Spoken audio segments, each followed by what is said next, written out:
partners in co-creation of the Sustainable Development Agenda, of the Sustainable Consumption and Production Agenda. Welcome to this, I would say, third and last plenary of the first One Planet Network Forum. It has been, I have to say, a true privilege to be part of this event, which has been not only, I would say, a milestone in the sense that in 10 years of existence of the One Planet Network, this is the first time, the first opportunity that we have had to bring in such a way not only the existing partnerships and networks, but to widen the tent to new ideas, to new processes, and to new actors. We have, as a matter of fact, in our last session, two very engaging panels. The first panel, but both will address the strategy on sustainable consumption and production and the work that we have been doing here from two angles.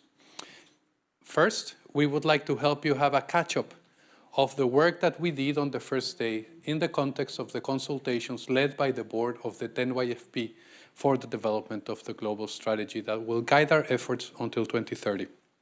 Second, we will hear from a set of distinguished ministers and representatives that are here, not only their reactions, are we doing well? Are we setting the right course of direction? Are we delivering and developing the right angles for national action? But also we will hear announcements on how can we bring better action through science, through business, through innovation. So in our first panel, and here I want to really appreciate and to thank three distinguished panelists that will help us guide our discussions today. First, we have Ambassador Giovanna Valverde, who is the permanent representative of Costa Rica to UNEP and UN Habitat. Let's not forget that we had the executive director of UN Habitat this morning today with us, and she is also co-chair of the board of the UNWTO. We are also trying to establish connection with our distinguished chair, Mr. Tariq Irfan, who is currently in Islamabad, and he has been part of these discussions, this being a hybrid forum, the way we work. I also have the privilege to introduce Minister Correa from Colombia, Minister of Environment of Colombia, who will be here with us today, and a colleague, my dear friend and colleague, Ms. Adriana Zacarias Farah, who is the head of the Go for SDGs initiative, one of our partner accelerators that's working at the regional level for change.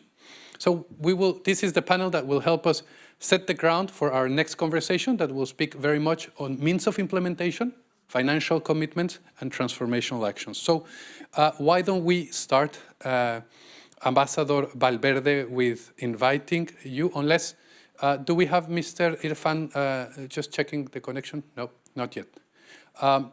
As you, perhaps let us start then with Ambassador Valverde with explaining to us in simple words, maybe those of you that have not been part of the journey of the board, that have not been part of the discussions on the global strategy, why don't you share with us the four main pillars of work that we have been considering with member states and stakeholders at the beginning of this forum?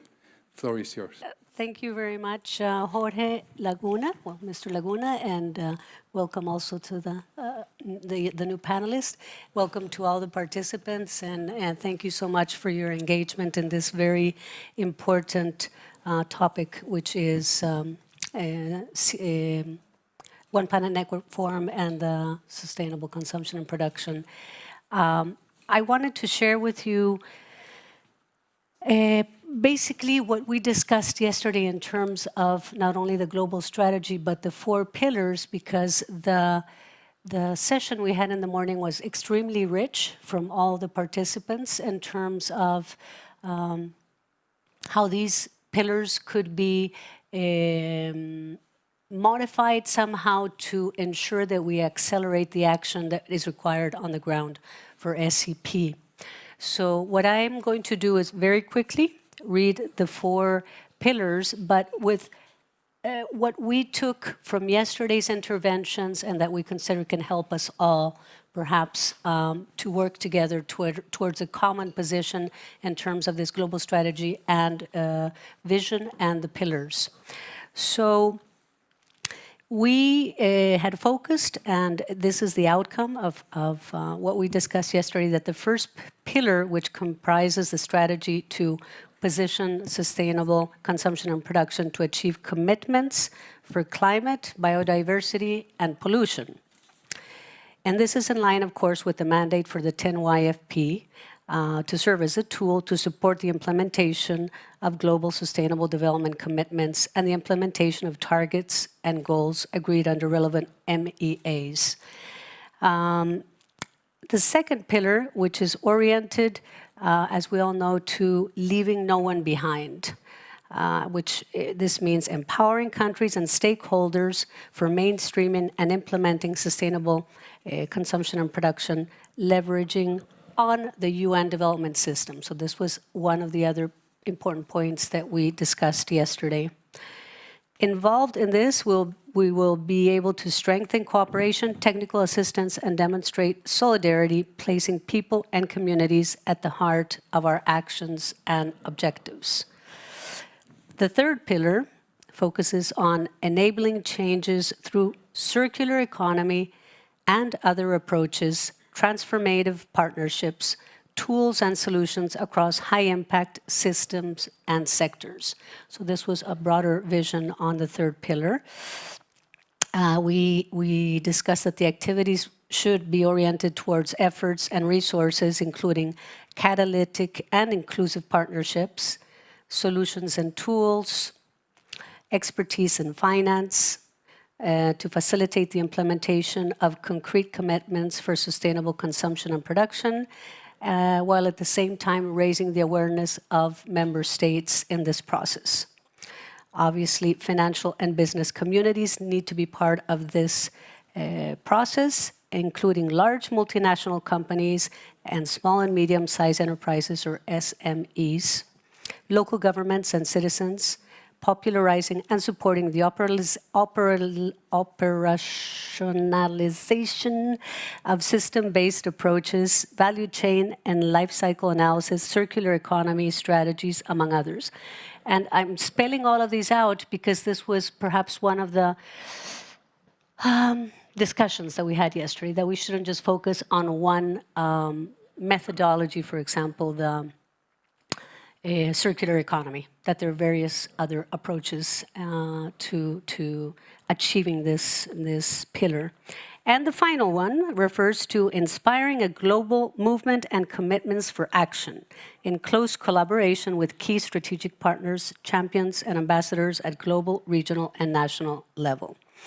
So this, in a nutshell, is a summary of where we are now with the four pillars, and which I think that what's important now is to be able to share and have your feedback for all the participants in person and in line as to how you think that this, or if these pillars can indeed help us to obtain the best that we can out of this global strategy for SCP.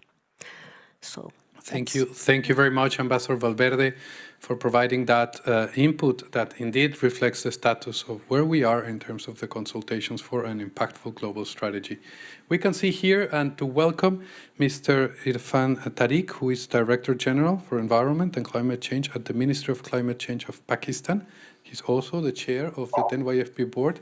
We welcome you, sir, and we invite you to provide, in a few words, in a nutshell, what is the key message? We have quite a number of ministers here. You see one seated, but I can welcome also the State Secretary of Kenya, Dr. Kipto, the State Secretary of Argentina for Environment and Climate Change, Cecilia Nicolini. Many other participants are here with us today, and others online. Hundreds are following us online.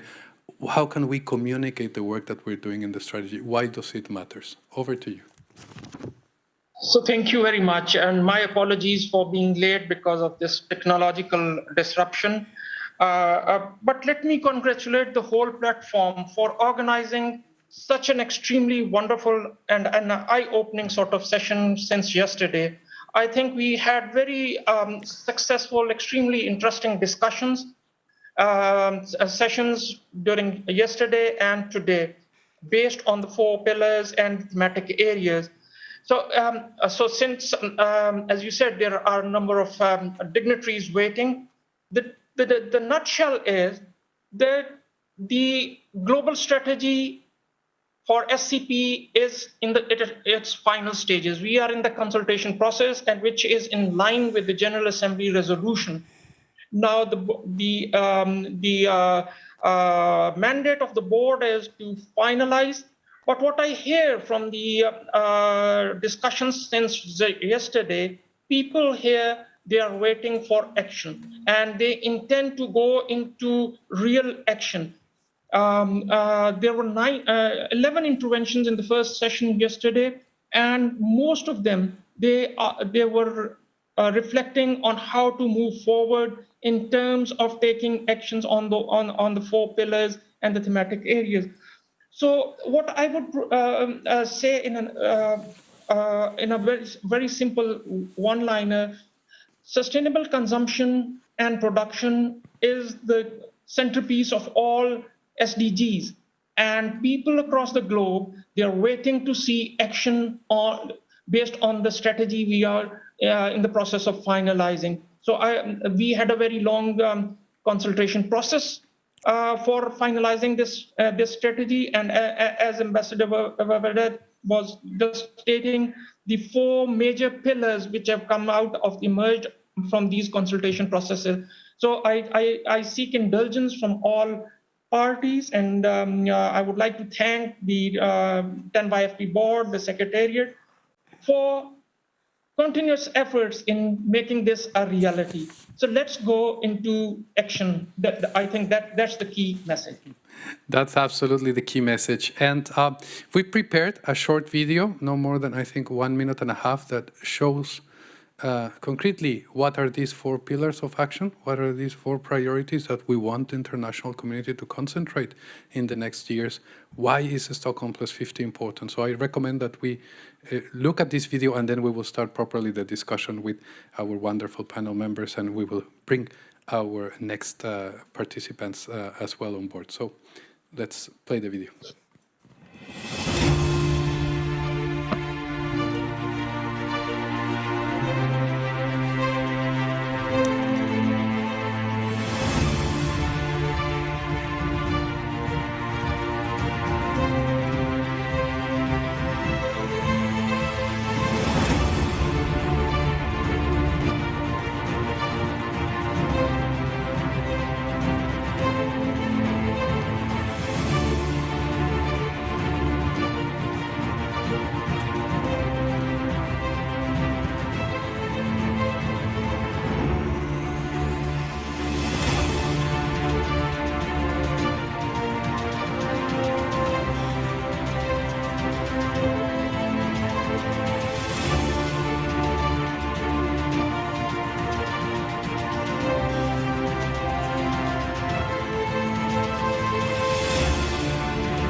Minister Correa, Colombia has been already, for quite a number of years, spearheading sustainable, transformative actions in the way you approach your economy and the use of your natural resources.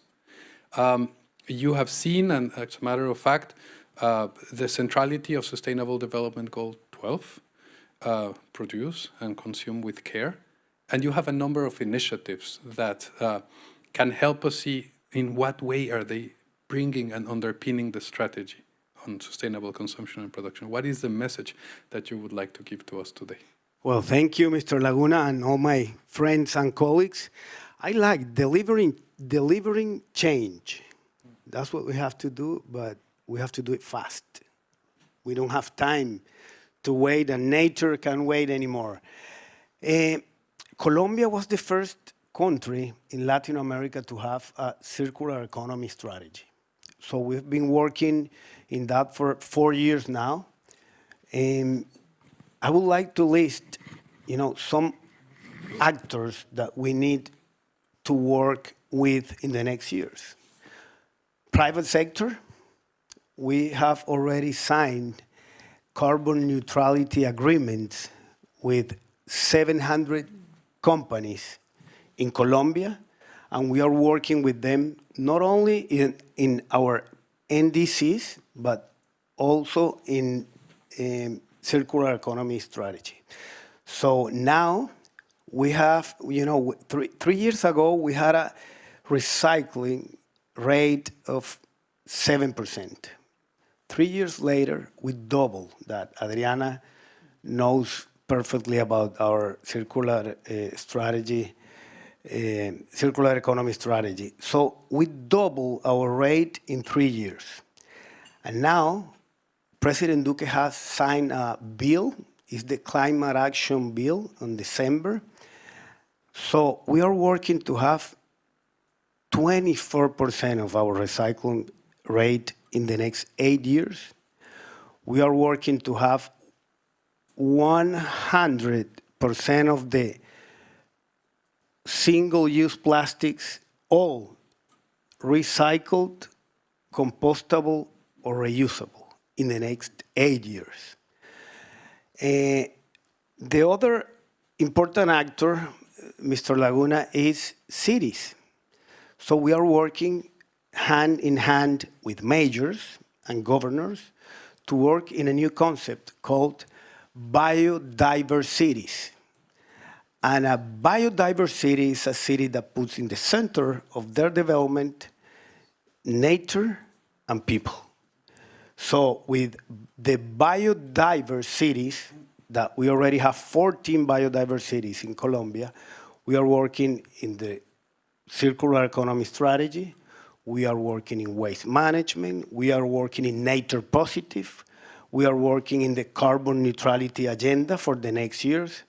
So private sector, cities, and young people. We launched an environmental school last year called Savia, and now we are working in education in different programs from children, young people, private sector, to teach them how to do this delivery that we need. And two more things, just to finish. 2 actions that we are working on. The extended producer responsibility that established the environmental management of paper, cardboard, plastic, glass, and metal packaging waste. And now, it's estimated that with the implementation of these management plans in 2021, at least 200,000 tons of packaging waste will be used. So now the private sector have a big commitment in our goals. And the other one is actions to promote the rational use of plastic bags, decreasing their demand at points of sale. And I'm going to give you a number. 700 million plastic bags were no longer distributed at payment points with respect to the base year 2015 by plastic bag distributors. So now when the people go to the point of sales, they don't use a plastic bag. They just, bring their own bags or just keep them in their hands. But we are definitely decreasing the plastic bag use. So those are two actions that we are working on. And definitely the policy making that is so important, because it's not only actions, but the policy have to be strong to work for the next years. In Colombia, in Costa Rica, in different countries of Latin America, we have very short periods of government, 4 years, and we don't have re-elections. So when you are not, making a strong policy, you don't know what's going to happen next. So in Colombia now, we have a strong policy. We have a climate action bill. We'll be presenting a biodiversity law or bill in the next couple of days to the Congress. And that's the only way you can, leave a legacy working for years. Yeah. Well, thank you very much, Minister Correa, and let's celebrate those actions. And we want to hear these national commitments, these national actions, indeed. And I will get back to you because I want to know, how are you financing those changes? I think that's an important insight that we can hear from your country perspective. But now it's not only about resources and financing; it's also about evidence and having the right evidence, the right information, the right science policy linkages and products that will help policymakers and actors to change. And I'm very pleased now to invite Adriana Zacarias, to help us address this question on how is Go4SDG supporting national governments and other stakeholders in the regions with scientific evidence to help Minister Correa create those policies that then bring action. Excellent. Thanks, Jorge. A pleasure to be here and sharing the panel with Giovanna and Carlos. And first, congratulate really for the leadership. As you say, I think you're leaving a legacy, not only to your country, in the region, because Colombia is one of the champions, really, and I think you have inspired other countries in the region to move faster in circular economy. But answering your question, well, first, yeah, with Go4SDGs, what I want to highlight here is an accelerator of SDGs, in particular 12 and 8. And the key thing is we are not here to duplicate or create new tools. One Planet Network has done a lot of good tools, guidelines are there. And as you're saying, what we need is here how to accelerate action. We are working already in many things, different programs, but a few years ago, talking and responding to your question on science-based, the One Planet Network, together with their International Resource Panel and the Life Cycle Initiative, created what we call the SCP hat. And this is not a hat, it's the hotspot analysis tool, the hotspot analysis tool.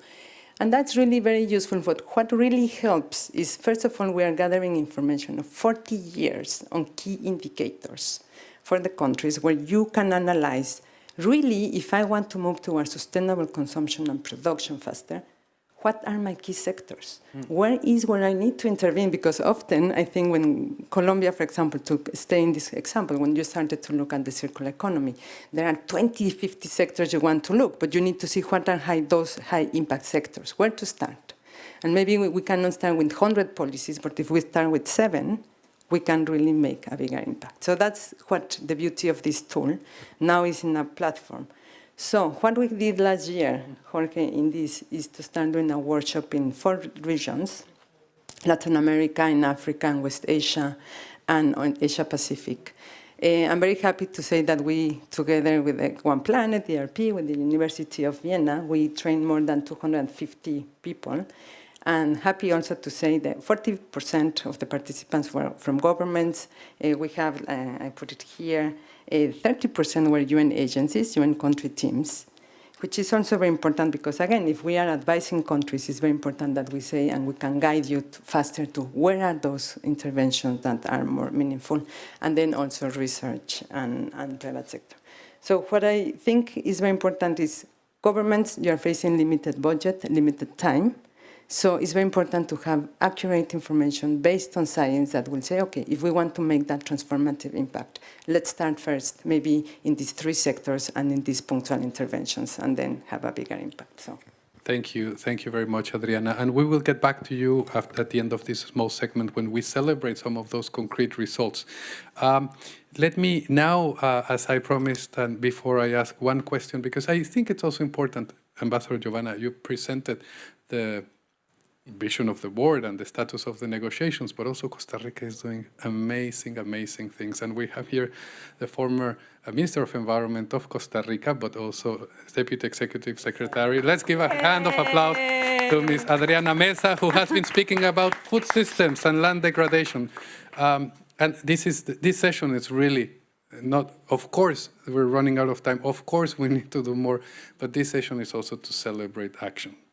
And I will get back to you to provide us a hint on that action that Costa Rica is taking. And we will then wrap the panel with inviting Pakistan, who has one of the most ambitious circular economy policies developed in that specific region. So we believe that we need to hear from those elements, they impact the strategy. So Minister Correa, how are we funding these shifts on sustainable consumption and production? Are they good business in Colombia? Well, how are we doing it in Colombia? I think the private sector have a big responsibility on this. So most of those actions are financing by the private sector, definitely.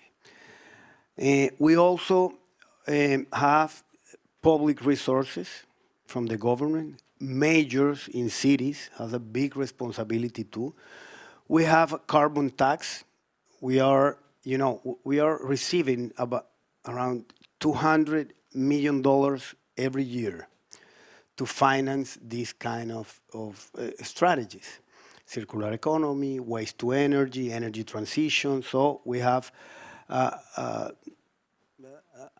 an interest amount of resources there. We have loyalties from fossil fuels. And we have now, we have signed the Green Protocol with the finance sector. And they made a commitment last week, just last week, that they are going to finance the 40% of our NDCs by 2030. Wow. The private finance sector. So we are, everyone now is understanding about the commitments that we have in Colombia. That is to be carbon neutral by 2050 and to be nature positive. So we are working now with the private sector, public sector, majors, and financial sector. So that's how are we now. And of course, international cooperation that is helping a lot. UK, Germany, Norway. We are working together with the United States and other kind of different organizations, the Green Climate Fund, the GEF. Well, we have to put all this together because we don't have enough money to do what we want to do. So we need a lot of help, support, and creativity. But it's about setting the priorities right and putting the leadership and then guiding the investors. Challenges and the purpose well defined. Excellent. Let us now hear Ambassador Giovanna. What is the message? You as representative of your country in Kenya, you're looking at challenges, you're looking at cooperation there, you're looking at similarities. What is your take that you would like to see as well from your own perspective in the strategy? What speaks most from your position in which you sit? Well, I guess now speaking in my national capacity,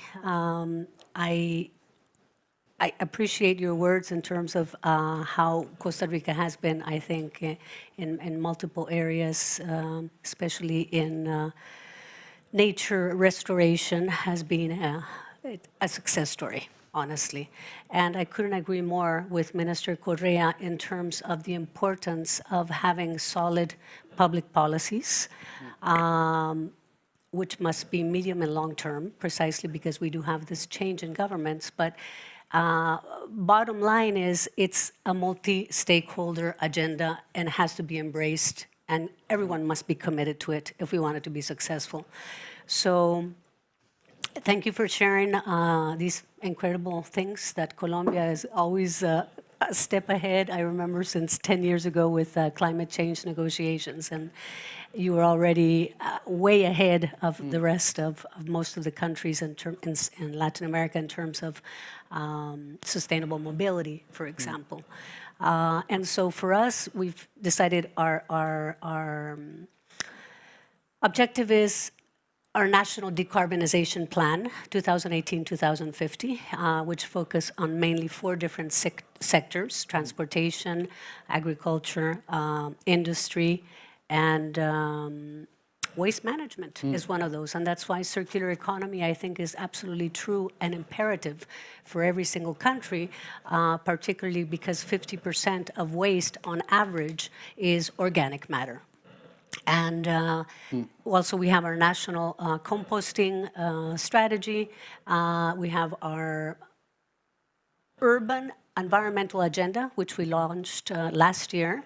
And I think it's fantastic because even though we have been very successful with reverting deforestation from 80% deforestation in the 70s to our current 52% forest coverage in the country, and our commitment in our NDC is to achieve 60% forest coverage by the year 2030. Of course, we're also 100% renewable energies, and this is part of the success story of Costa Rica. But the areas where we do need to work on is precisely waste management, and hence the importance of circular economy, life cycles approach, and so forth. And I think it's a reality everywhere. Global north, global south, every single country has problems with waste management. So it should be, or I think in the strategy, it's one of the vital areas to work on. To concentrate. No, thank you. Thank you for sharing that perspective. Mr. Irfan, last minute to you to also share. I think it's important that we hear and celebrate action in Pakistan. Over to you.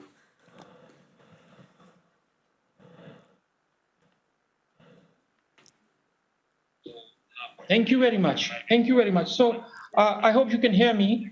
And to again present this in a very nutshell, I would say we have promoted circular economy through nature-based solutions, and we have tried to take this it as the major initiative in terms of addressing climate change, biodiversity loss, and pollution. The second most important thing is we thought it is something which the government cannot do, or a single segment of society cannot do. So we have taken an approach which can be called as whole of society approach, which has actions for academia to do, which has got actions for non-governmental organizations, which has got very extremely important actions by the private sector. As was reflected, private sector has a very important role. And the main thematic areas as Ambassador Valverde was just mentioning, they are similar: waste, agriculture, cities, and transport. So we are concentrating on this, and we're trying to create a circular economy where nothing is waste. Everything has to be used in a different fashion. So in the two thematic primary drivers, whole of society approach, and the last one is behavioral change. We can't do it without changing behaviors. And that is where we have a very prominent role for different segments of the society. Thank you very much. Thank you. Thank you very much. And let us all thank the panelists. Please stay here seated, but just appreciate the words, the commitments. I think they have all spoken to the elements of the strategy and how that reflects national actions.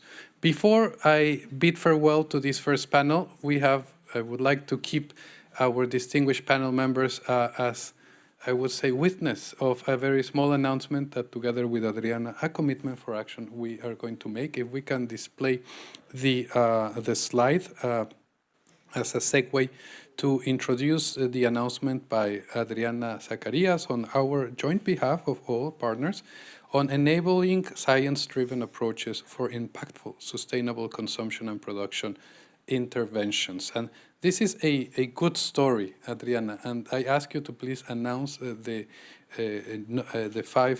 regional science partners for SCP that we are launching today, and we want to communicate at Stockholm Plus 50.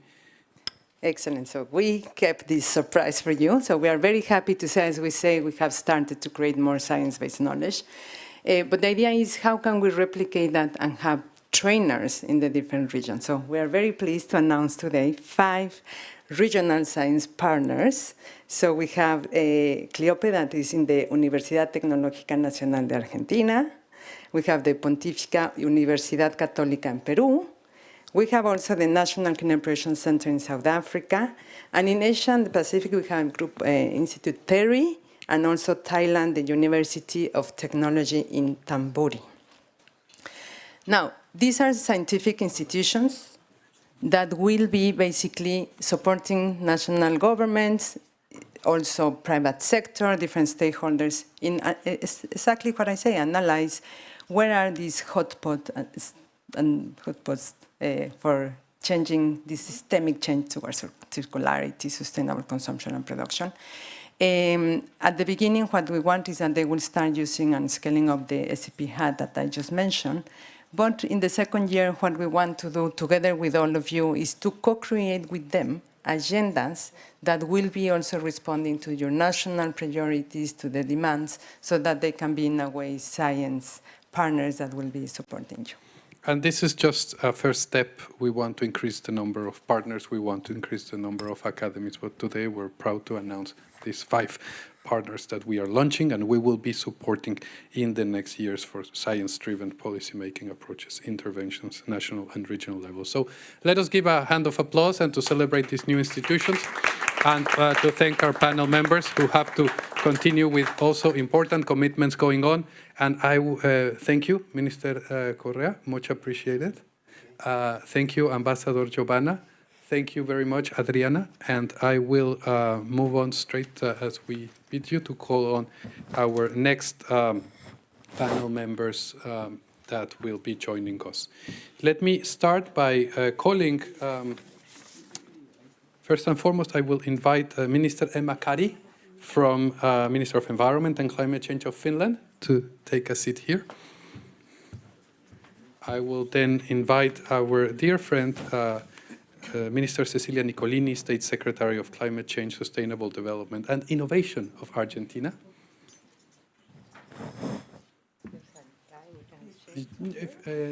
Next to Minister Kari. I will invite another partner, co-creator and enabler of the One Planet Network, Mrs. Zoritsa Urosevic, Executive Director of the World Tourism Organization, to join us. I wish to also welcome online, and I hope that she is already connected, another great partner of ours, that's Dr. Oyun Sanjasuren, Director, External Affairs of the Green Climate Fund, and also former Minister of Environment of Mongolia, who is joining us. Oh, Oyun, great to see you. I'd also like to invite Dr. Chris Kipto to join us here at the panel. He is the State Secretary for Environment of Kenya. He will be helping us conclude and wrap up the forum, and as co-convener, co-chair of the international meeting Stockholm Plus 50, it's really important that you take these messages home. We will be inviting you to embrace, take forward these messages. I will invite also Ms. Cristina Hietari, Senior Director of Visit Finland, because you're going to be making also an announcement, and therefore you have a seat at the table because Visit Finland, we're not going to yet sell the announcement, but we are very excited about it. And Mr. Astrid Schomaker. Astrid Schomaker, I think I told you. Oh, yes, Astrid, welcome. Astrid Schomaker, Director for Green Diplomacy, Multilateralism, European Commission. And I will give my seat, and I will moderate from here, to Mr. Nicola Villa, who represents MasterCard, Executive Vice President, Strategic Growth, Global Lead Government Engagement.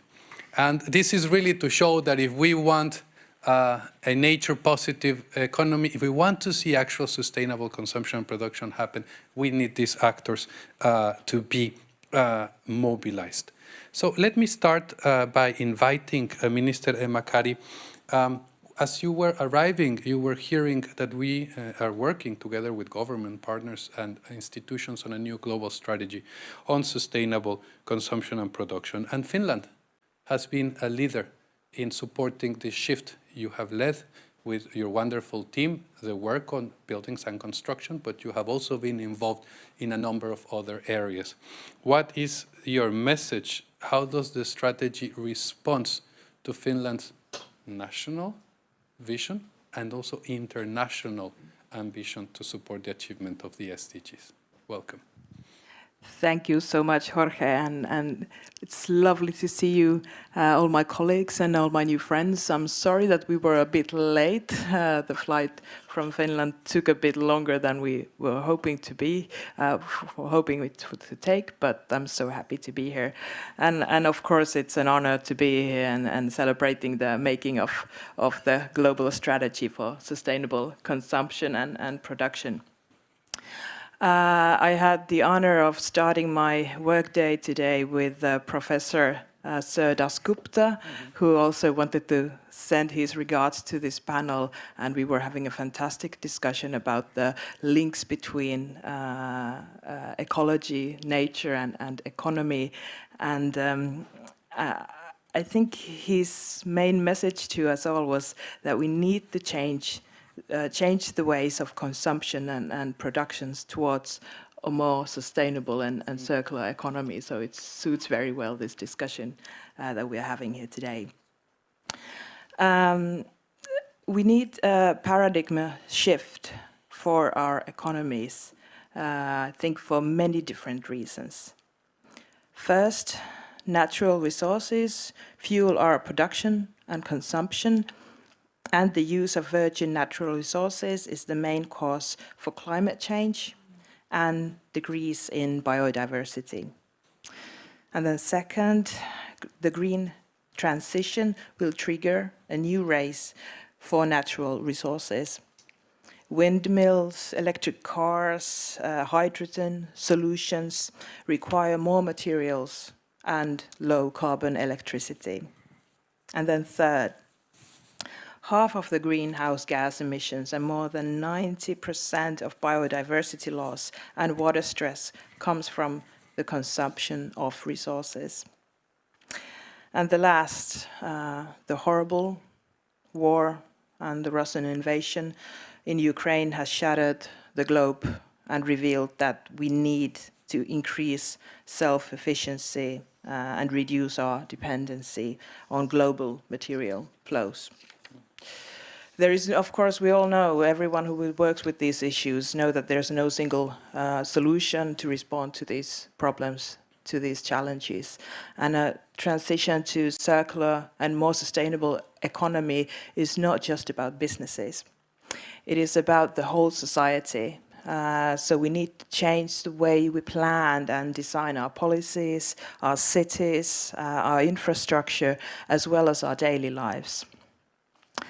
As a Minister of Environment and Climate Change, I am happy to inform you that Finland has set a goal of becoming carbon neutral by the year 2035.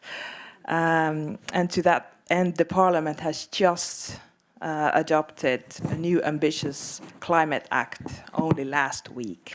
So this is also a part of our legislation. Last year, the government also made a decision, I would say a historical decision, to set a cap to curb the overconsumption of the natural resources.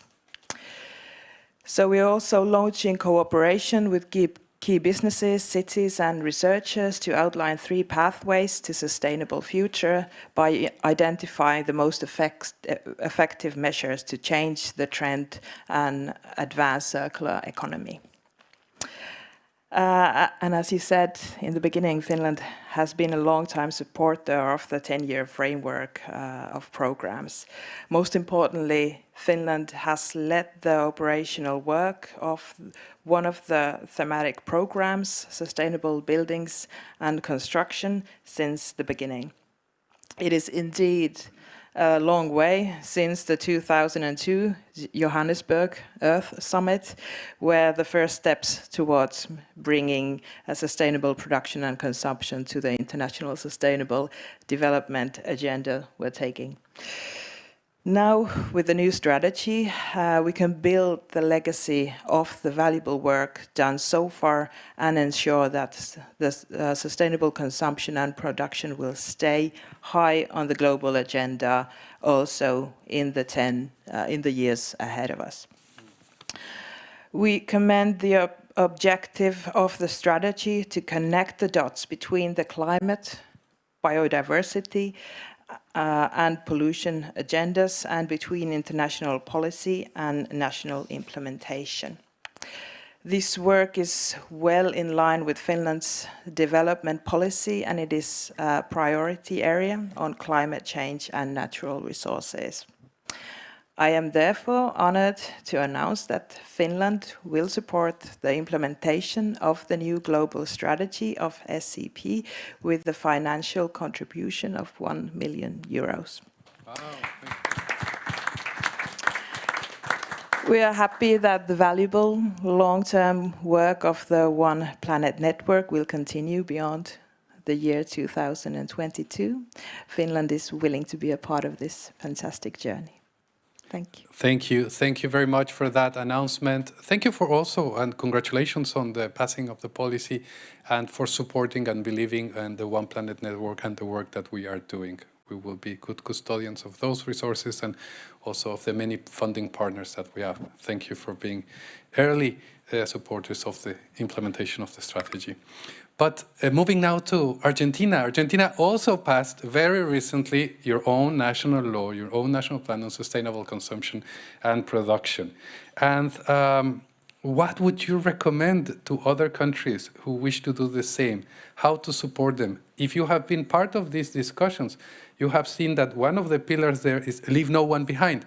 We have close to 120 countries that have already developed a national infrastructure on SCP. Even Kenya has a very wonderful circular economy center. We still have a number of countries that do not have an institutional infrastructure. What is Argentina's experience?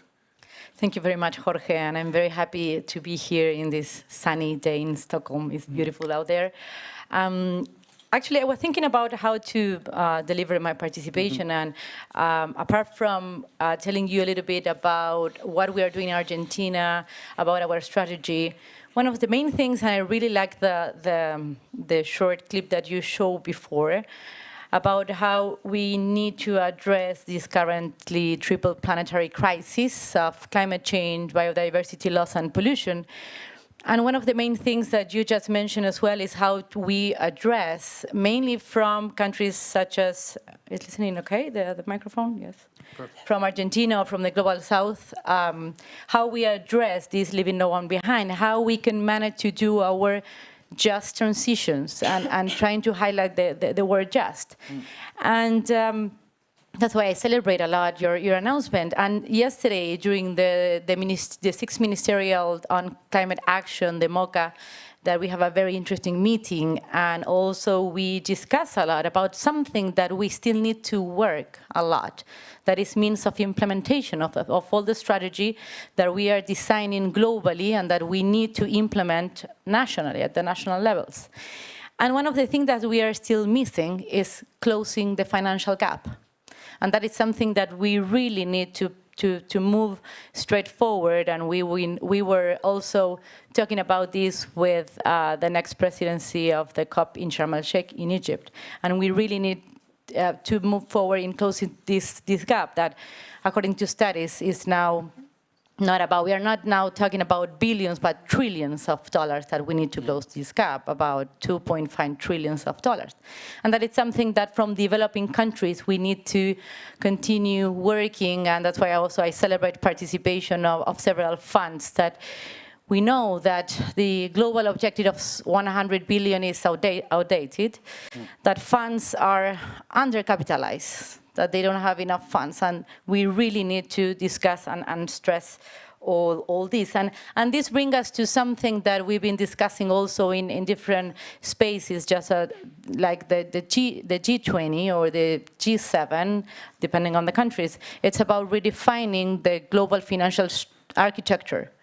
And that it's something that really we need to bring in these spaces, because if we are talking about transforming the way we consume and produce, we need to talk about also financing all this transition in order to be fair and to be sustainable in the future.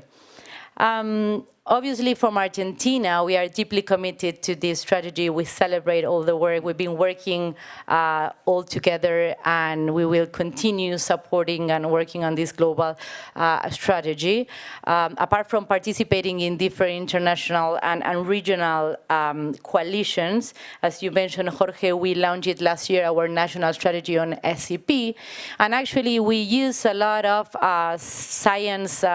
scientific assessment. As Adriana mentioned, many of those tools were very important, and I think that in our challenges as country, as government, using science has been one of our main allies, and that is something that we need to celebrate, because many times it's not that common that we have science in as an ally to really make good diagnosis, build our strategy, and take them to implementation.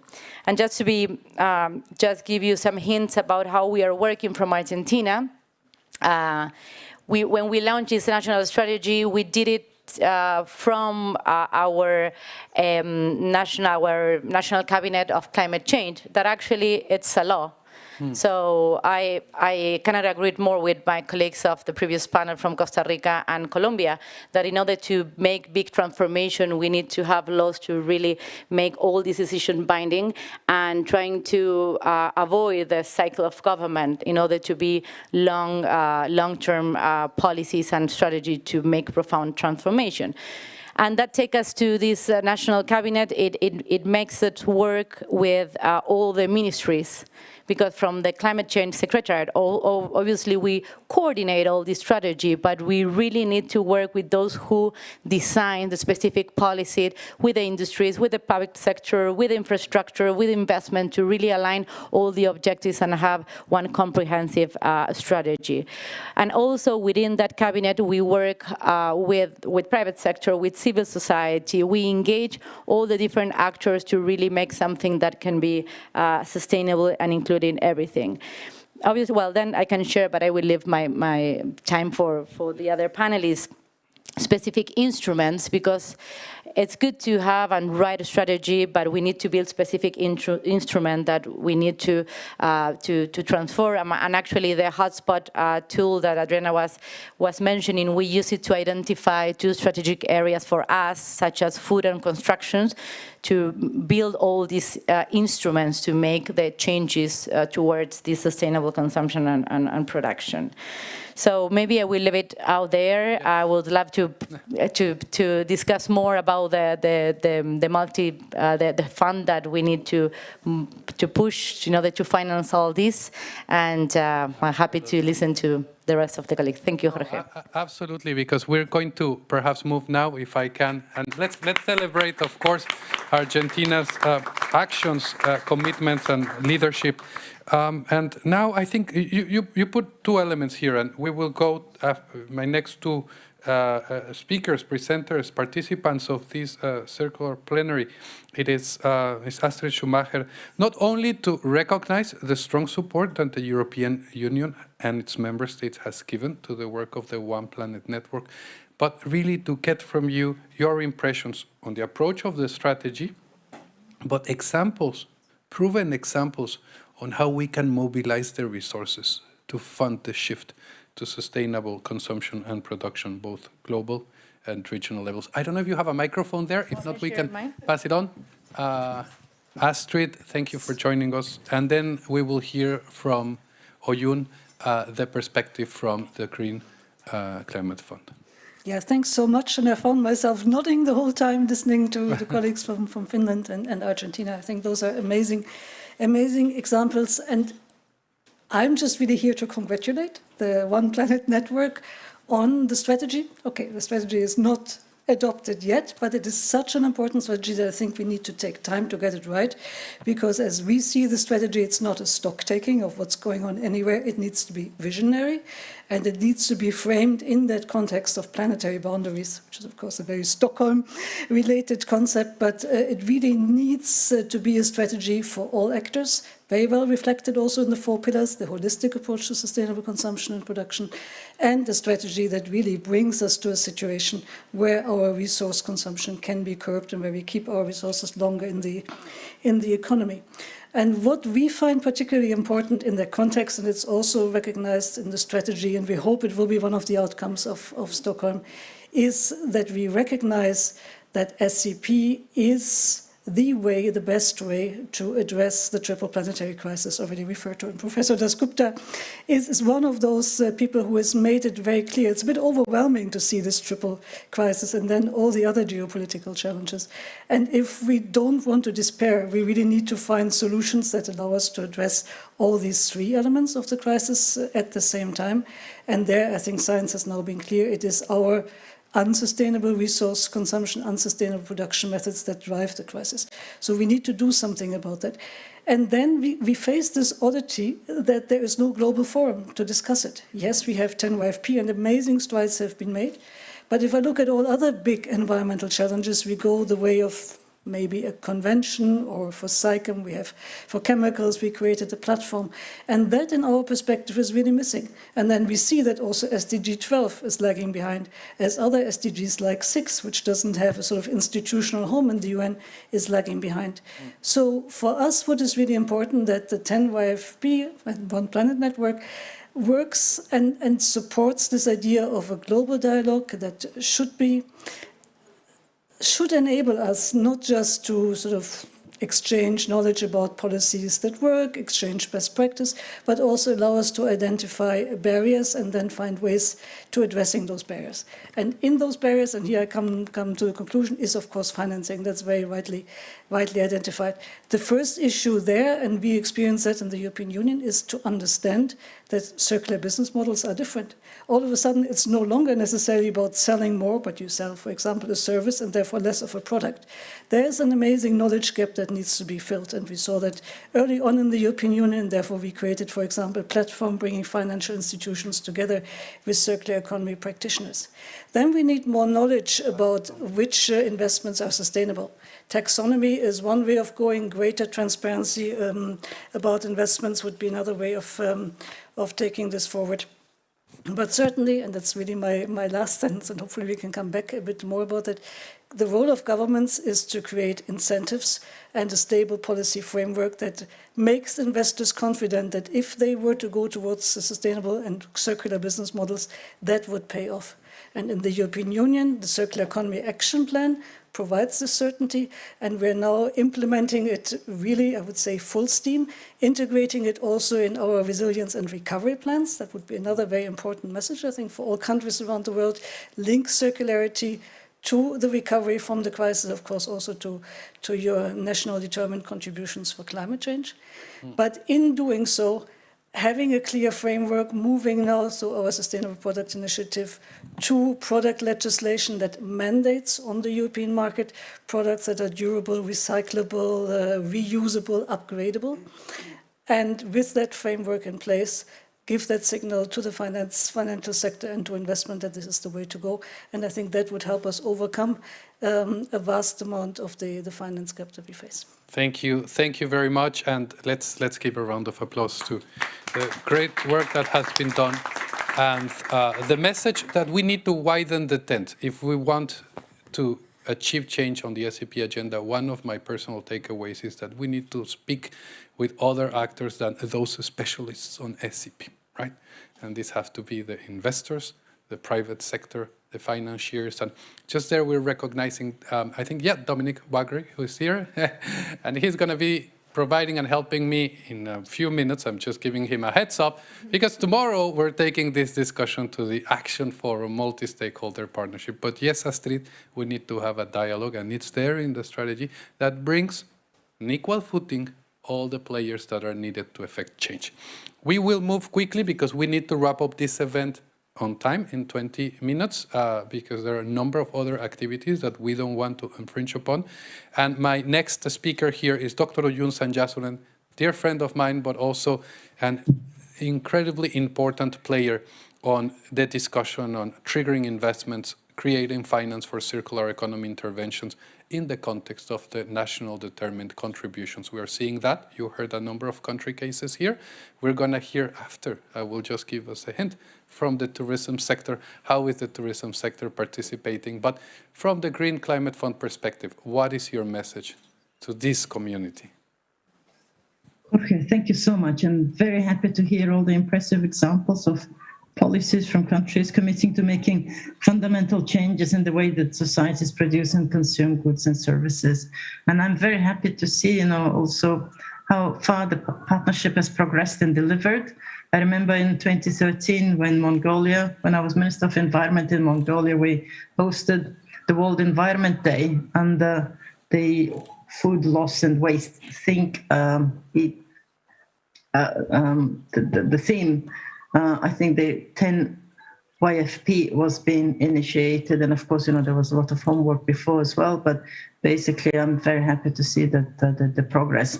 Now at the Green Climate Fund, we now work with more than 150 countries, 200 plus partners, and our work in the last few years, where we're now funding more than almost 200 projects with the portfolio is about 40 billion, out of which 10 billion is funded from GCF and the others are co-financiers. So we could see from our wealth of now projects that we're funding that the integrated approach is key, and especially with the circular economy. We see that in the NDCs and from the UNFCCC synthesis report, with approximately 50 countries have explicitly mentioning circular economy in their NDCs, but of course, a substantial number of additional countries include sectors like waste, tourism, construction in their NDCs.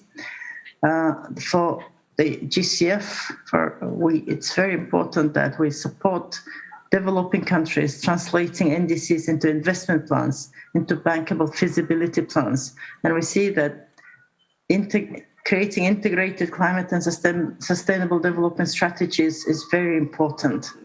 We can't just jump straight into one-off projects, individual projects. It's very important to have these integrated strategies, and through the readiness grants that we provide, planning, project preparation facilities, national adaptation planning, we just see that sometimes with this integrated planning, one can save almost 40% in going forward with the investment plans when it's done very well.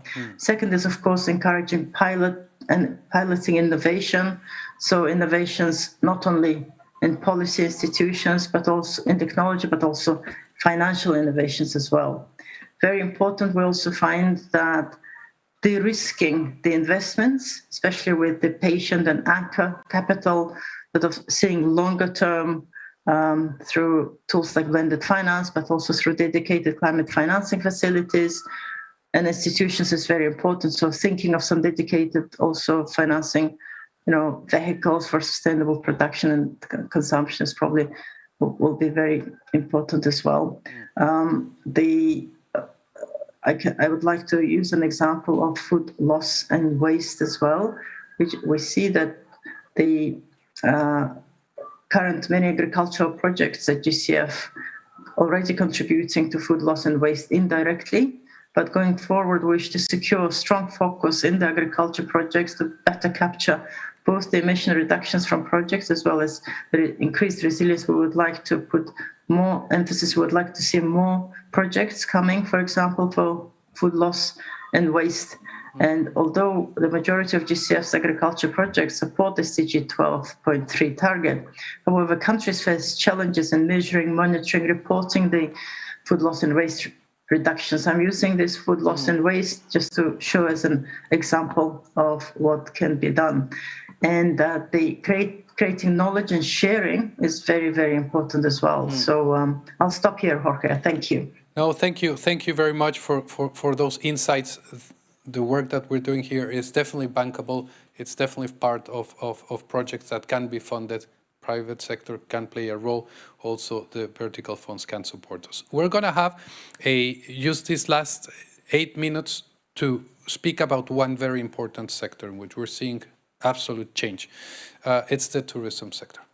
And I will first invite Ms. Zoritsa Urosevic, who is the Executive Director of the UN World Tourism Organization, to speak up to us how can tourism companies and destinations respond to the triple planetary crisis, help address climate change, promote circular economy models, and generate employment. It's really a beautiful story that you can share with us. Thank you, Jorge. Thank you very much. Oh, sorry.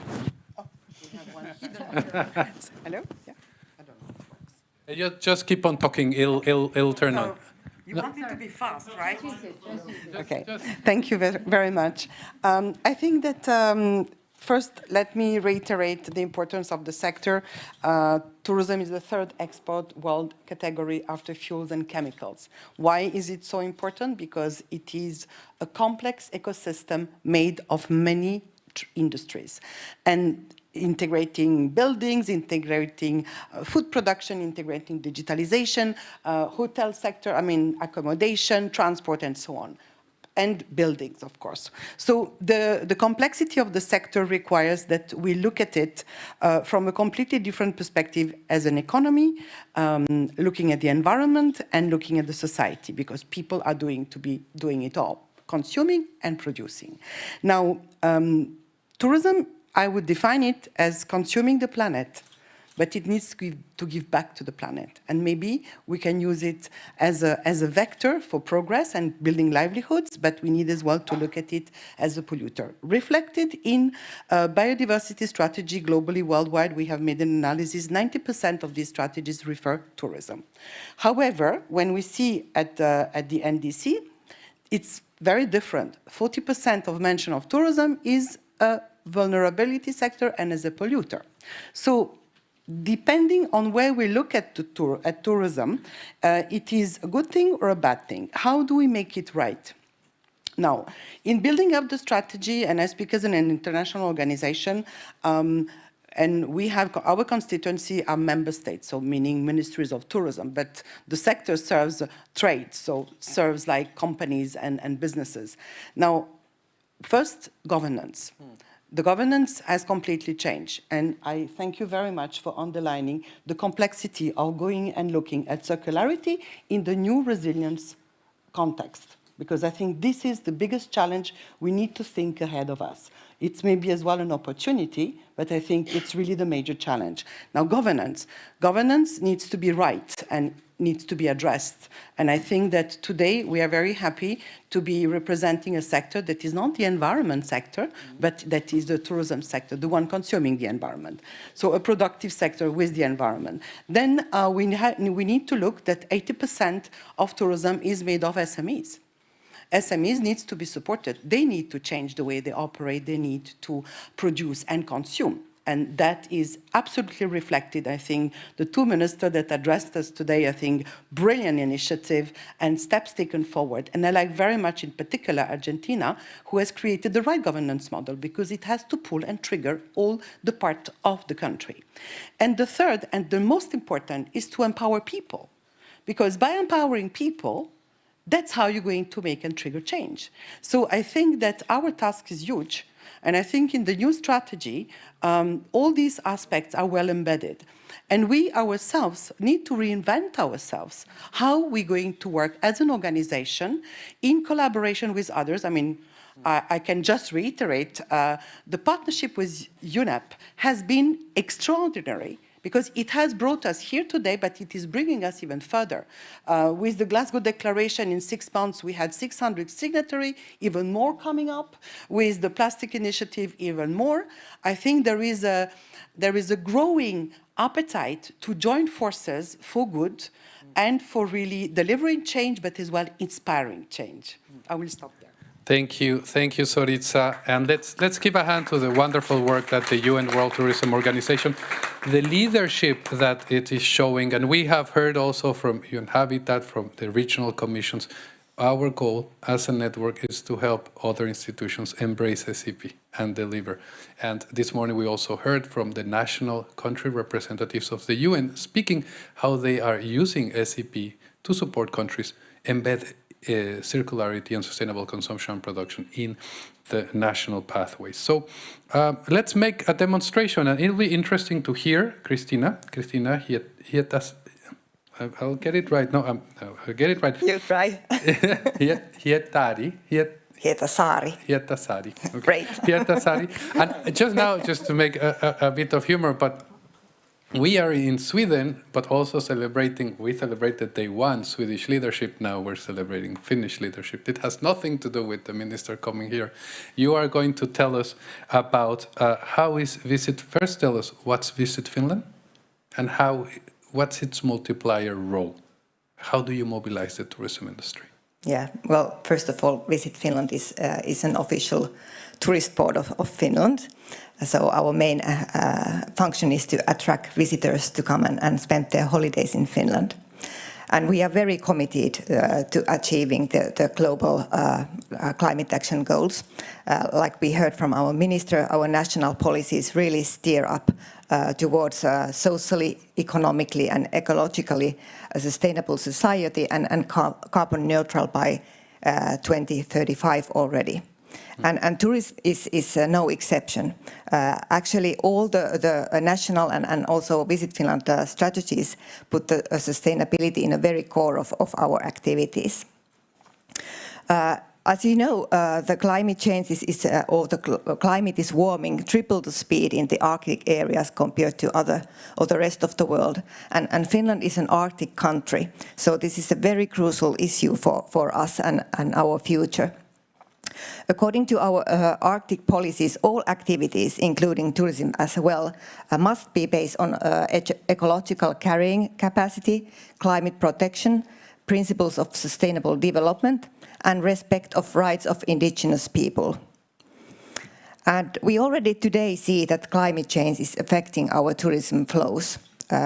Most of the attractions that Finland can offer for foreigners have something to do with outdoor activities and outdoor experiences.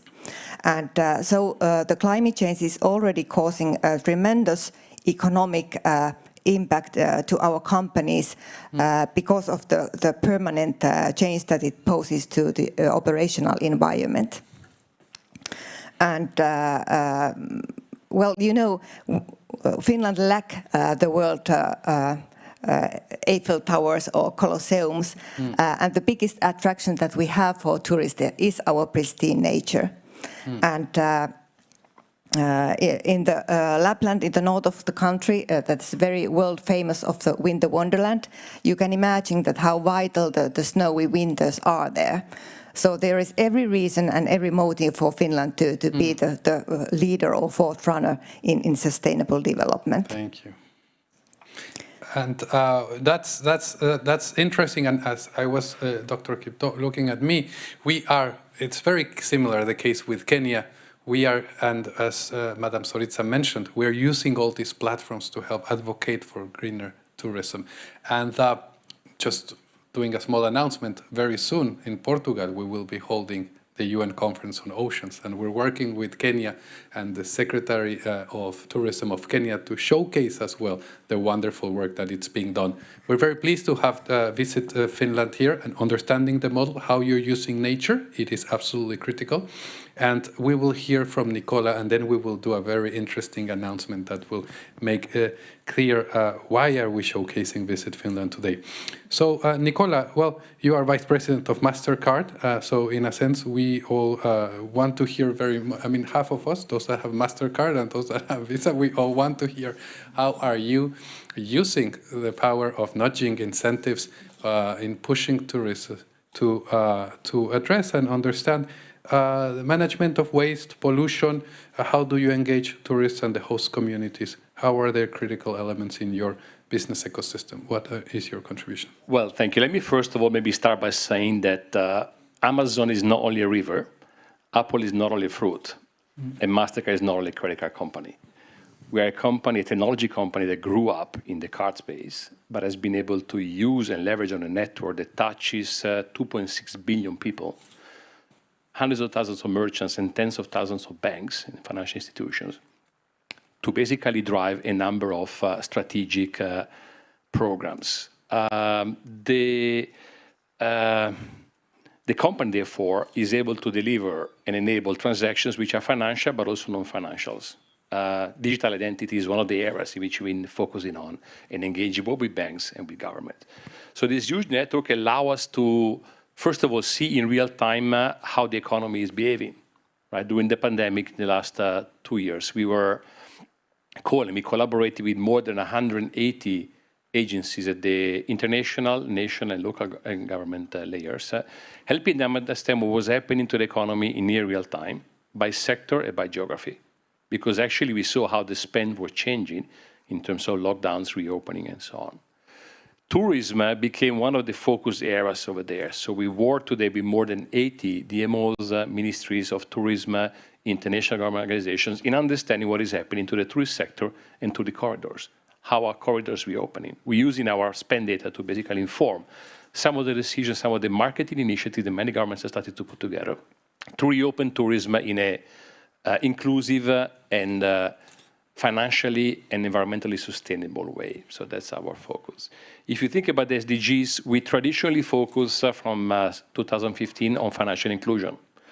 Through an endorsement with Queen Maxima of the Netherlands, we provided a commitment at the General Assembly in 2015 to financially include 500 million people, basically helping people in developing and developed economies join the formal economy. 2 years ago, we doubled the commitment with another 500 million people, 50 million of which in the SME sector, half of which female entrepreneurs.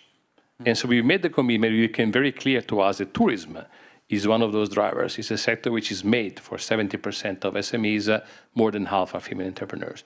And so we started to partner again, of course, with the UNWTO and many other government agencies in the private sector to basically drive those type of behaviors. Interesting example on Sweden, actually, that I'd like to mention is in the city of Umeå, which is north of Stockholm. So the city of Umeå, as a partner, basically came to us and said, can you help us understand and measure what the economic impact is of events that we are starting to organize? They're organizing every year a rally Grand Prix, right? A rally race, which is part of the global rally tour. So we went there, we started to look into the spend change, where people basically came into Umeå to look at the rally. But then we say, what if we start thinking about carbon emission calculation? Can we see actually if this event and the people are coming there are displaying a sensible behavior or not? So we partner with actually one of our global partners, which is called Doconomy. It's a fintech that has developed, in partnership with a number of Swedish banks, a carbon calculator for the consumer. So today, when you basically tap with your card or with your phone on a store, on a merchant, you are basically being helped to understand whether this is whether is a sustainable choice or not from an emission perspective. So we brought them into Umeå, and we've been able to basically measure not only the economic impact of the event, but also the sustainability. Doconomy is a very interesting technology for us and partner because we started to tell the story to our banks, 11,000 banks on the world, about how they could mobilize their consumers and shift from collective intelligence related to climate change into individual actions, millions of tens, but then potentially 2.5 billion. And we've seen an enormous uptake of partnership in the banking sector into this space. So banks from all over the world are starting to reach out to us and to the economy to basically work on this. So we're making a couple of investments which I will mention at the moment. One is we decided to establish our global center of gravity, our global innovation center for sustainability innovation in Stockholm. We're launching and opening a lab tomorrow morning. We have R&D people literally moving into the lab at the moment. We have a soft launch this morning and yesterday with our friends at the UNWTO. So we're basically going to co-create and develop solutions with the public and the private sector, which could be developed globally and rolled out globally in Stockholm. And in September, we made a commitment, again with the endorsement and the support of the WTO, to open our Global Innovation Center for Tourism in Madrid, Spain. And so we're creating a network of labs, tourism in Spain, sustainability over here, financial inclusion in Nairobi, Kenya, artificial intelligence in Canada, to stimulate the co-creation of those solutions between the public and the private sector. And that's basically a bit our network model and our network effect. Excellent. So we would like to hear from you at our next forum. And let's give it a hand of applause, those commitments. On innovation, it'll be interesting to see financial inclusion, how the work that is going in Kenya going to take place. I lived there in Kenya for many years and saw the fintech revolution happening there. It is the savannah of digitalization, and it's a wonderful example. We have to speak more. The strategy brings inclusion. And also, I forgot to mention it because we had a wonderful session on embracing digitalization, a new area of work where we're going to be working on. So congratulations, celebrate your commitment. And now we have just two more short announcements to make. One from Visit Finland, if we can put the slide there, and to celebrate the commitment. And I really like this slide because it shows that it's not easy. It's not just sitting in a panel. You actually need to convince a lot of people to come and sit here. And that's why I want to just give the time to have that there. Why don't you tell us just in 1.5 minutes, or I'll give you 2 because it's a lot of partners there. Christina, what are we seeing there? Well, you are seeing the names of the companies who have, together with Visit Finland, now become the signatures of the climate Glasgow Declaration for the climate actions for tourism. And I would, for a background, first tell you that some of you might know that Finland is the happiest country in the world, actually for the 5th year in a row. And many people are curious of knowing what is our secret, why we always win this ranking. And I would say that it's because of the relationship that Finns has with the nature. So nature is always close by, and our way of living is really close to nature. And we understand that nature is not there for our purposes, but it's a purpose for itself. And for that reason, it is so important and easy for our companies and suppliers to understand why we really have to be in the forefront of this climate change battle. And I am so proud that there were always 150 companies in Finland who announced to be interested in signing this declaration. But because of the tight time schedule, we only managed to have 60 companies and destinations to sign it by this deadline together with us. But there will be more to come. So I just want all you to join us on this race towards a better future. Thank you. Absolutely. We celebrate that, and that brings... I wouldn't like to put you on the spot, Zoritsa, but we are, and congratulations, hard work, but we are reaching that Glasgow Declaration. It's really a joint product of the One Planet Network Sustainable Tourism Program, and it is a model that it's working. So, absolutely. I think that, thank you very much, Christine, and we're looking for the other 90 people and 90 companies joining. But especially what I think would be very important. If you can speak to the microphone, because we have a few hundred people that are actually following us online. This is going to drive change, really. And thank you very much for your leadership in that. And I want as well to thank Virginia in my team that has been really an amazing advocate of that declaration. So thank you. Thank you. And we celebrate the great work of the team. And last 2 speakers, an announcement. I recognize here Mr. Dominic Wagri. He is Senior Advisor to the President of the World Business Council on Sustainable Development, also a very good friend of the Sustainable Development community. He's going to announce something that's going to happen a bit tomorrow. Why don't you tell us about the action agenda? How do we connect with the action agenda? And then I will invite Dr. Chris Kipto to share his insights and helping us bring this forum to a close. So, Dominic, the floor is yours. Thank you very much. It's an honor to be here at the One Planet Forum Network. I have to celebrate a real innovation from the Swedish and Kenyan Secretariat, particularly our colleagues in the Swedish government, who, as part of the Stockholm Plus 50, I think really drew upon the inspiration of the original Stockholm Environment and Development meeting in 1972, where the late Maurice Strong thought we need to get different stakeholders together. It's not just governments, it's also business, it's also finance, it's also civil society. So it's a brave and interesting move from our colleagues in the Swedish Secretariat. I'd very much like to honour Ambassador Lissinger Peitz and the team for that. Could we, at the World Business Council for Sustainable Development, with our good friends from the Stockholm Environment Institute, nice to see you, Rob, mobilize about 70, 80 or so leading companies and other key stakeholders of business associations across 6 key value chains. We've been hearing about value chains like travel and tourism, fashion, construction, mobility, things like that, and ask them, how sustainable are these value chains right now, in your opinion? And in your opinion, what roadblocks do you need to overcome to really transform them? Because we know, we've seen in Glasgow, we've seen in Paris, and from there on, that there are now many different business coalitions and activities taking place. We've heard some great ones, but we know that, and you'll probably be finding it too in MasterCard, that if only some policy levers could be pulled, these things could get to scale. There's so much evidence being identified as to how great these initiatives are, but if this and this and this could happen, suddenly financial inclusion could be there for everyone.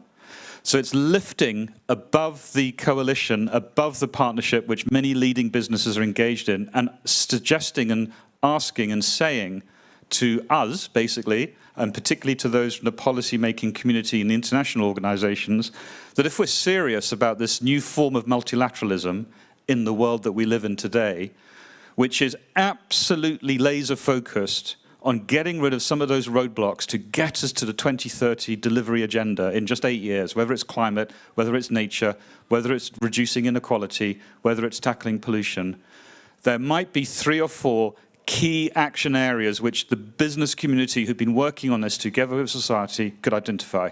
Here's one.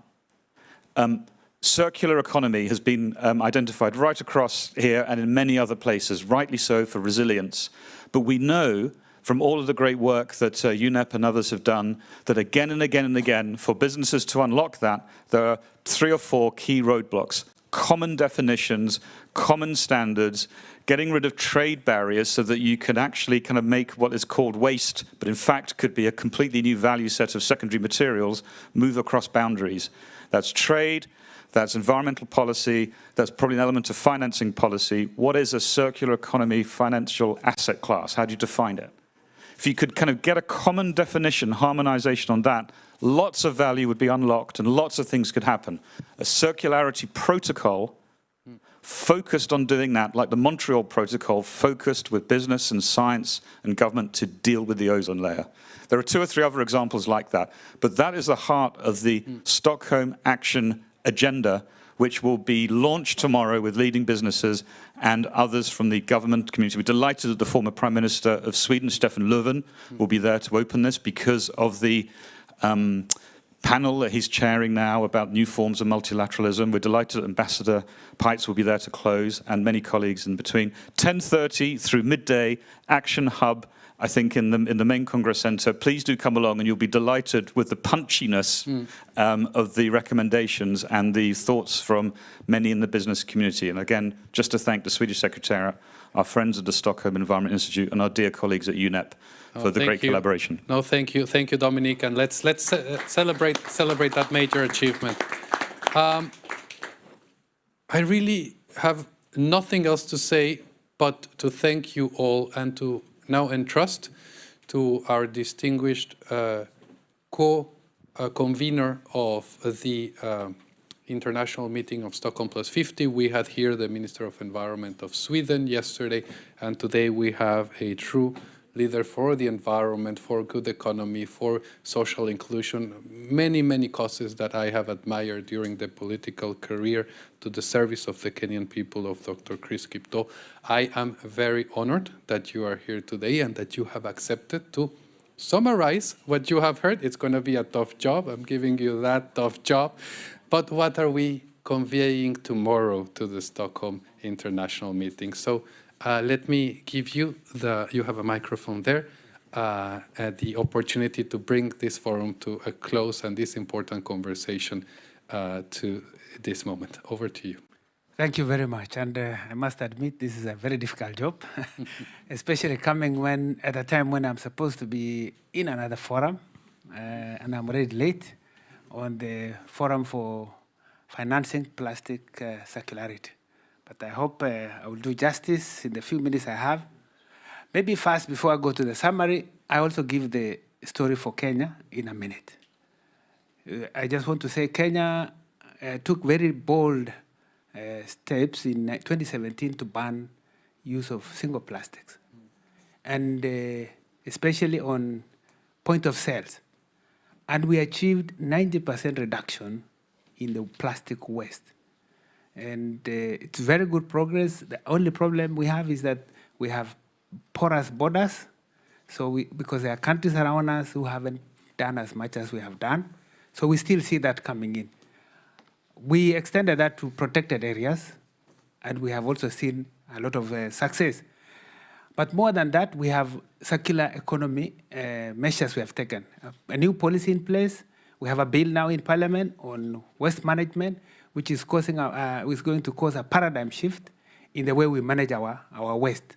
I think we will have that story later because I don't have time.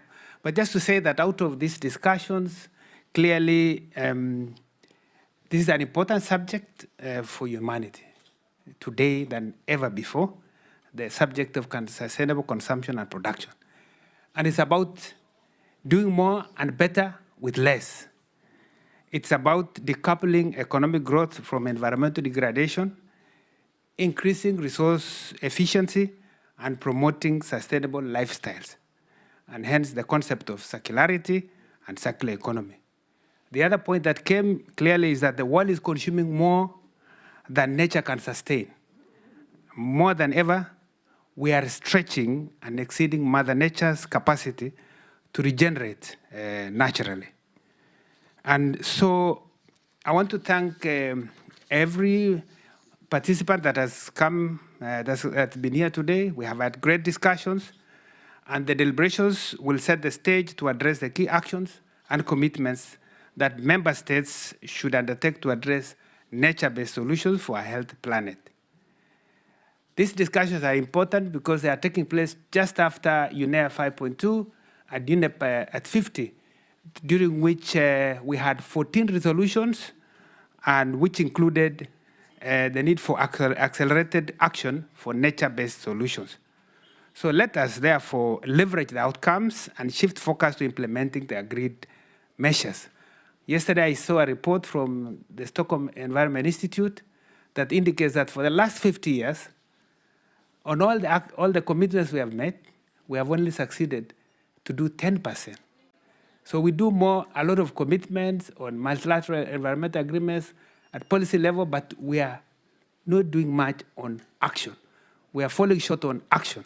So I think moving forward, we need to make sure that we emphasize the need to be not only ambitious, but also to ensure that we act in a way that we get the results. Thank you all for reaffirming our commitment to develop and to implement action-oriented global strategy for sustainable consumption and production that will make that vision a reality by 2030. And we have agreed that we shall leave no one behind, that we shall deliver on global sustainability ambitions and bring us on track to 2030 through sustainable consumption and production. Ladies and gentlemen, we now need to focus, and I need to emphasize this, on actions and delivery, but we will achieve this through strengthened cooperation, innovation, and partnerships that we have pledged and committed to. In this endeavor, I want to thank the One Planet Network for playing a very vital role in bringing all the actors on board, including the private sector. We have heard from many stakeholders emphasizing the need to change or to cause a paradigm shift in how we think, how we act, and inspire sustainable consumption and production.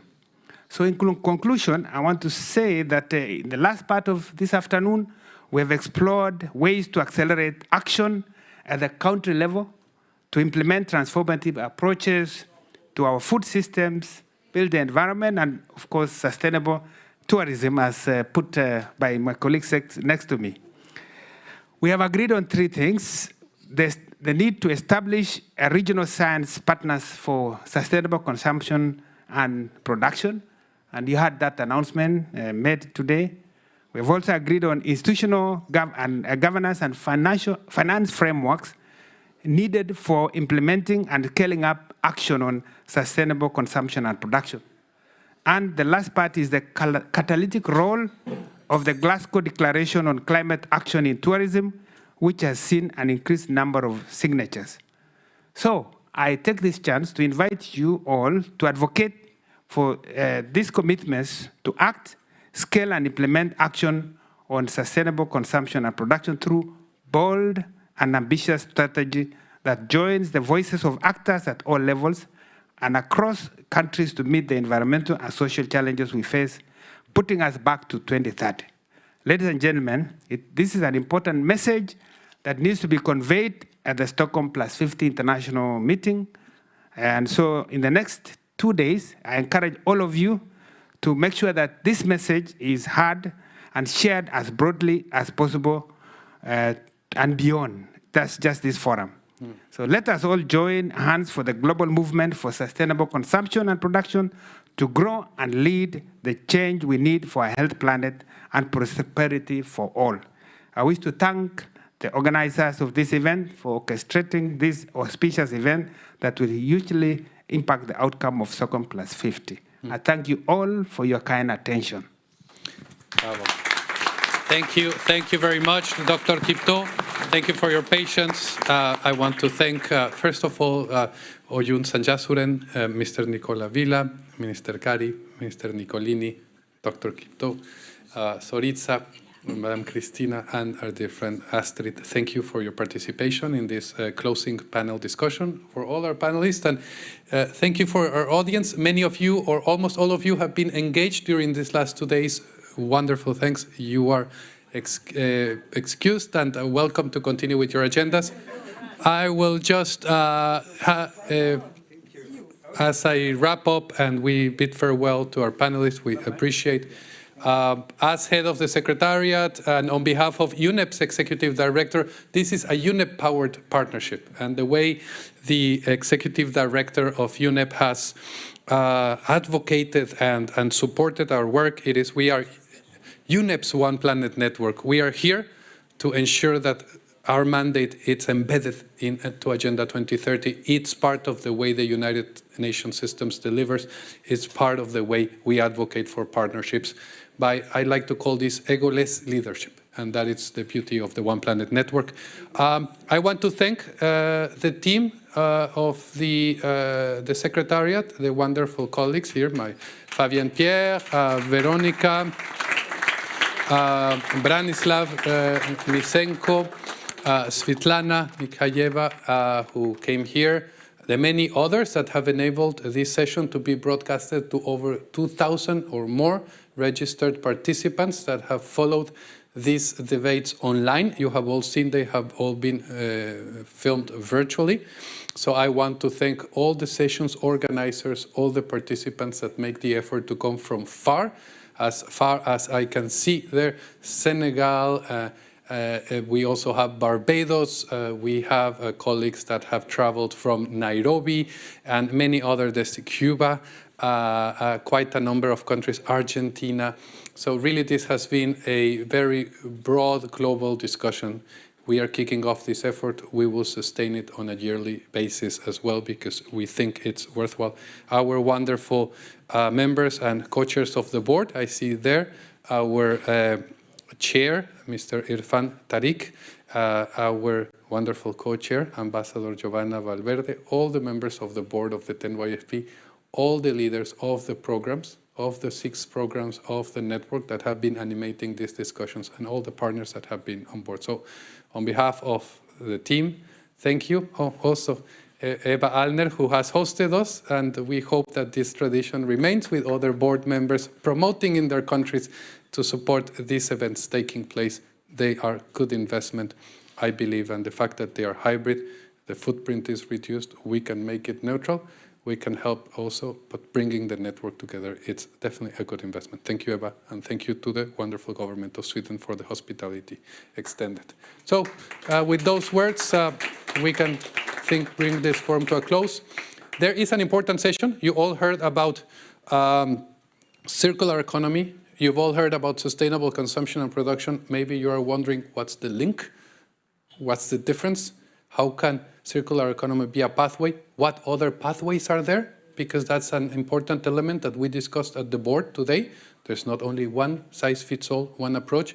I want to say that we have opened, in the spirit of inclusiveness, the opportunity for Chatham House to hold a session, independent session of the forum, which will discuss circular economy precisely from a global roadmap perspective. I will be participating there to learn.